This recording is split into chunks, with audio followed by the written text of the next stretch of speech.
Everyone's talking about Xbox 360 nowadays, and if you've noticed, most of these videos cover the same games, more or less. So in this episode of the Big Retro Show, I'm going to be talking about some games that received poor reviews but are actually fun.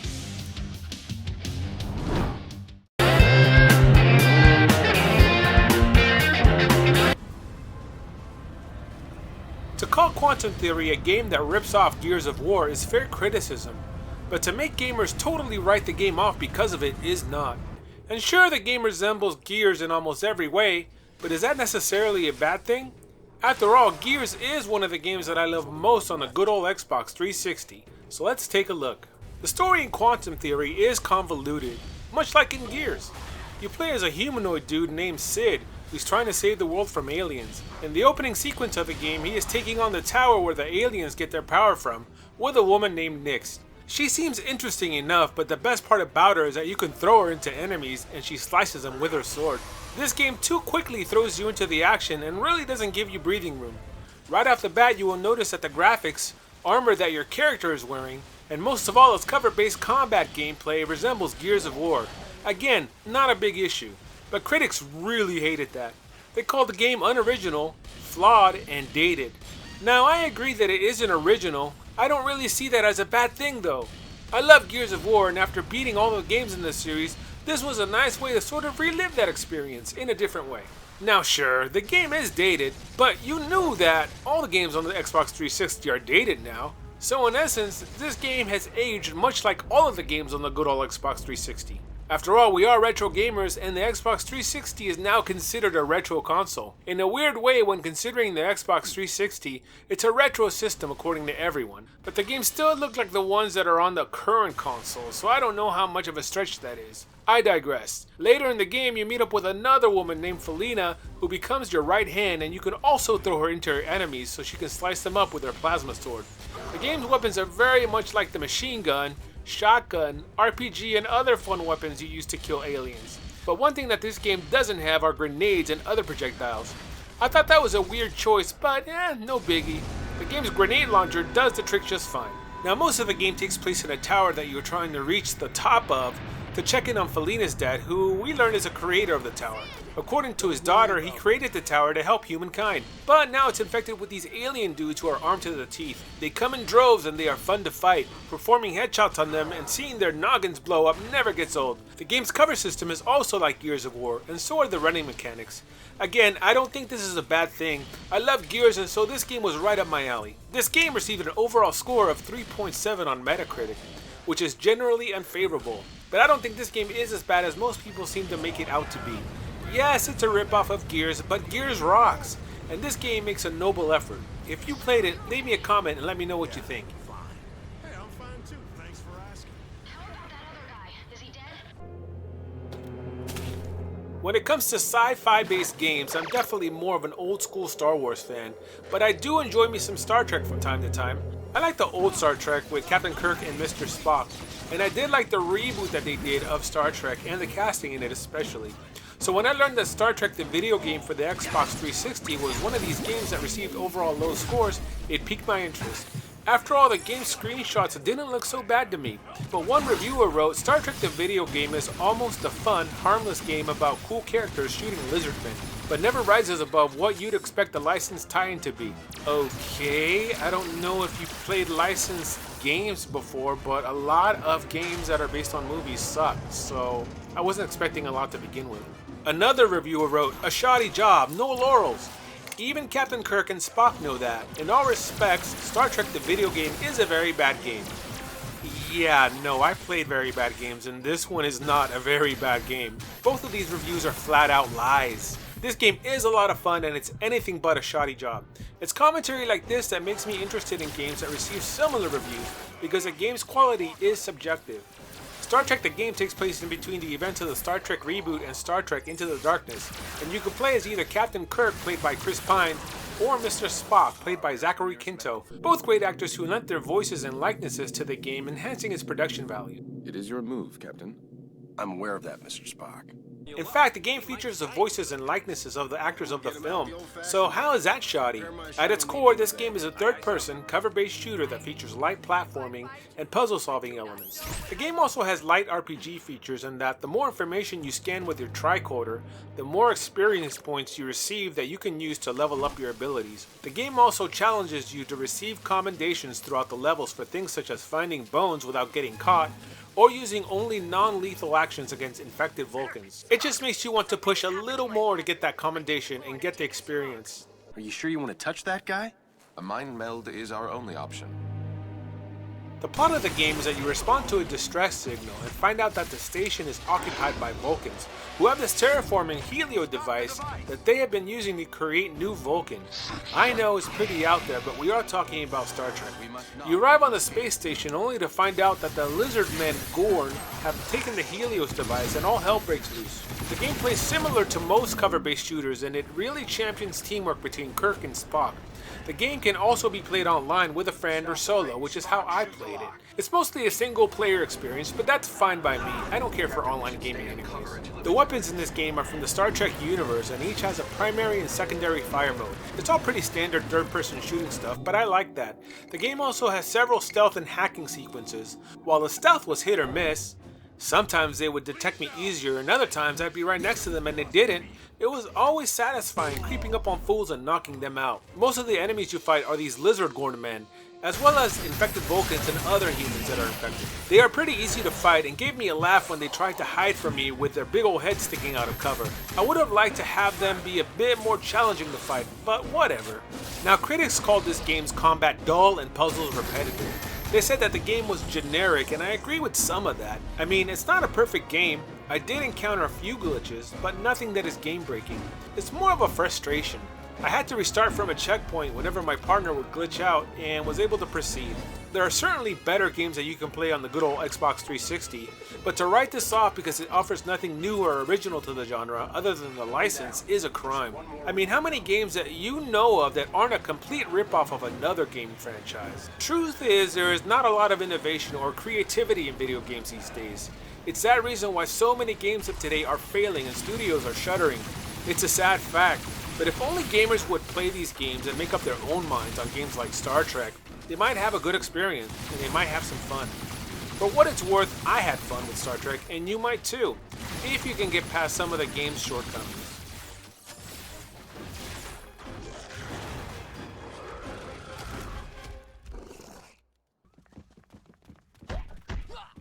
I've played a lot of beat-em-ups in my day, but I can't say I've ever played one like the Warriors Street Brawl. I didn't even know this game existed before doing research for this episode. When I came across this game, it seemed that everyone hated it. So of course, I had to give it a try. To begin, this is not the same beat-em-up that we saw on the good old PS2. Oh no. It's more of a multiplayer side-scrolling affair that takes the Warriors license and places you against the many gangs of the city. You get to play as one of the warriors, each with their own stats, and off you go. Now to begin, never in my life have I played a beat 'em up where I'm constantly blocking. In Warrior Street Brawl, you're going to get acquainted really fast with the block button, and that's because the enemies in this game are cheap. They often strike first, which is totally reversed from every other beat 'em up I played. Well, not at least until you get into the later stages of a given beat 'em up.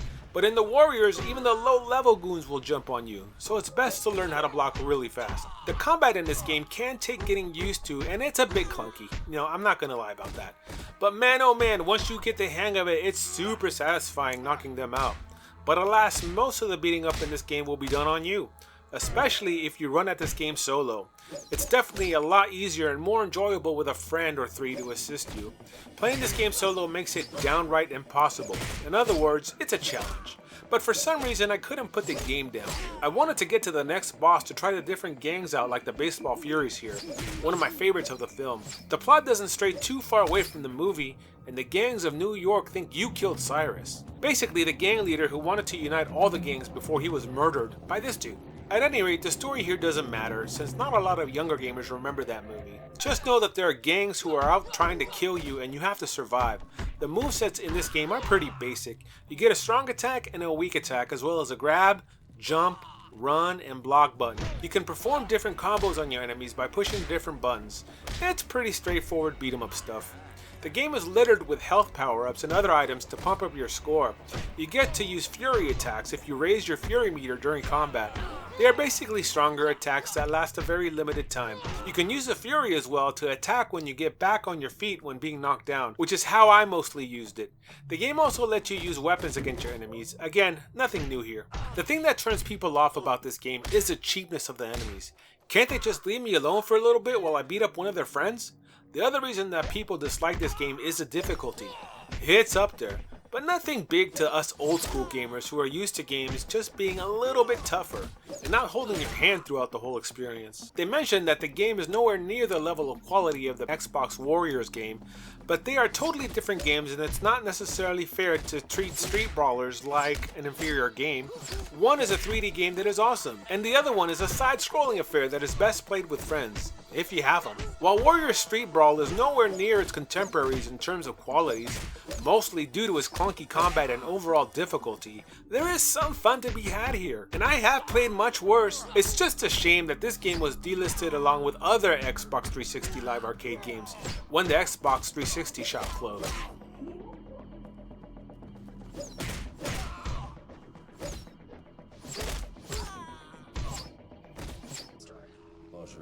Now there are certain reviews that leave me scratching my head and saying, huh? Take the reviews for example for Ninja Gaiden Z. What were these critics thinking when they wrote, attempts to play the main character off as an unlikable rogue immediately fall flat. Yaiba the ninja is awful to be around. While Yaiba the game is uninspired and technically shallow. Yeah, no, that's a lie. Though it does a handful of things right, Ninja Gaiden Z is overshadowed by a litany of awful design decisions. There's just no getting around the fact that it's a wretchedly bad action game. Even the most dedicated Ninja Gaiden fans should avoid this one. Yep, that's another lie. Do not believe these reviews because this game is awesome. It makes me wonder what in the world were these guys smoking when they wrote this. Sure, Ninja Gaiden isn't a perfect game, but to warn players to stay away is a travesty, because this game is really good. It sort of reminded me of playing the OG God of War games on the PS2, but with the game beautifully cel-shaded and set in the world of Ninja Gaiden. In this game, you play as a ninja dude named Yaiba Kamikaze, who is hell-bent on getting revenge against the serious protagonist, Ryu Hayabusa, who slices you to death at the beginning of the game. Aside from your revenge mission, you team up with this gal named Miss Monday and her boss, a slimy dude named Alrico del Gonzo, to find out what's causing the zombie invasion in this world. The game lets you attack and kill enemies in a lot of fun ways, and it does so with pretty awesome graphics. You have a strong and weak attack and a bludgeoning stagger attack that you can use to pull off some insane combos. You can also grab your enemies and swing them around to attack others, or just throw them. The game also has a rage meter that, when filled up, will let you kill anything as it turns you invincible and your attacks powerful. The game is linear, but that's okay. You go from stage to stage clearing enemies out and finding power-ups and collectibles that do things like give you extra health, make you resistant to elements like fire, and uncover the lore of the land. It's all great fun and adds a little bit of replay value to the game. The game also lets you level up your skills, so it throws in a bit of an RPG element for you to enjoy.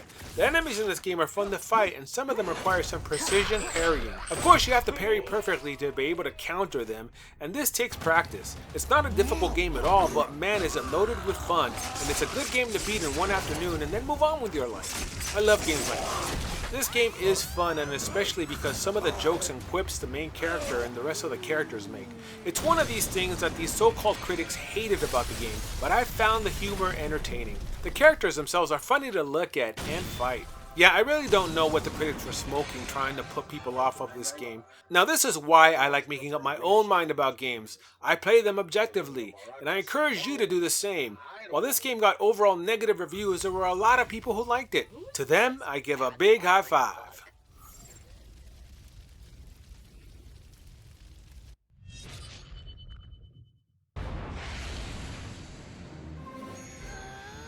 Knight's Contract is the final game on this list, and let me tell you, I lost track of time playing this game simply because I was having a good time with it. Never mind that this too is a game that critics seem to hate on, but I didn't. I actually liked it. At its core, Knight's Contract is a game much like Darksiders and God of War, in which you play as a knight named Heinrich, who takes on a contract to help a witch stop her sisters from destroying humanity in the name of her vengeance. You do this by embarking on a quest with her, and she becomes a critical part of your combat strategy, as she launches spells while you basically act like a tank in the party. The gimmick in this game is that you cannot be killed. You are immortal. It's a curse that the woman who hired you put on you a long time ago when you executed her. In return for helping her kill her sisters, she agrees to lift the curse. The spells in this game are useful in clearing out mobs and allow you to perform executions on your enemies. The other thing about your companionship with this witch is that she can die if she gets attacked, so it's best if you stay beside her or kill whatever beast is attacking her at the moment. When you lose all your health, you are resurrected, and to restore your health, you carry the witch and do some healing. It's weird, but it works. Aside from your blade and the witch's magic attacks, you can also use rage attacks, and so can the witch. I have to say that I like the witch's rage attack better than I like Heinrich's, but they both do a lot of damage. The game's graphics are mostly of the gothic variety, and you will be fighting during the time of the bubonic plague. The game's colors and visuals will reflect this. The enemies and bosses in the game are fun to fight, especially the boss fights, and you get to unlock different attacks as you progress in the game. Now, critics of this game basically hated it because of its design and difficult boss fights, but I had no problem with the boss fights, and the game's design is linear, but that's no big deal. One criticism that I do have of this game is that it is easy to get lost. I found myself wandering around with no sense of where I should go next in the stage, simply because there was no mini-map or really a sense of where to go next. Critics also hated the QuickTime events in the boss fights, and I do agree that they suck. But they don't change from encounter to encounter, and by the third time, you should be able to win the QuickTime events. I will say though that the window of the QuickTime events is rather small, and I'm not too sure if they open longer if you play the game at a lower difficulty. I was playing it on the default difficulty. Critics also dogged on the AI of your witch partner. Her name is Gretchen, but I didn't seem to have any problems with it. It's really on me after all, since I'm the one who's basically supposed to be the tank in the game. When you die, you must button mash the A button and you are resurrected. But if Gretchen dies, which basically didn't happen to me nearly enough times to piss me off, then the game ends. I can see why this would be frustrating to people, but this isn't a big deal and didn't get in the way of my fun. Is this a perfect game? Oh hell no! There were some issues that I had with the camera, and it would sometimes act all crazy, and the lack of a mini-map hurt my sense of direction in this game. Nevertheless, I did have a good time with this game and suggest you try it out and make up your own mind about it. Again, if you do, let me know in the comments how you liked it. And there you go guys, there are some games that received bad reviews but are actually fun. I hope that you found one of these games to be at least worthy of your time. If you play any of these games in the episode, let me know in the comments. If you enjoyed this episode, consider subscribing to The Big Retro Show, leaving a comment, and leaving a like. And I will catch you next time on The Big Retro Show.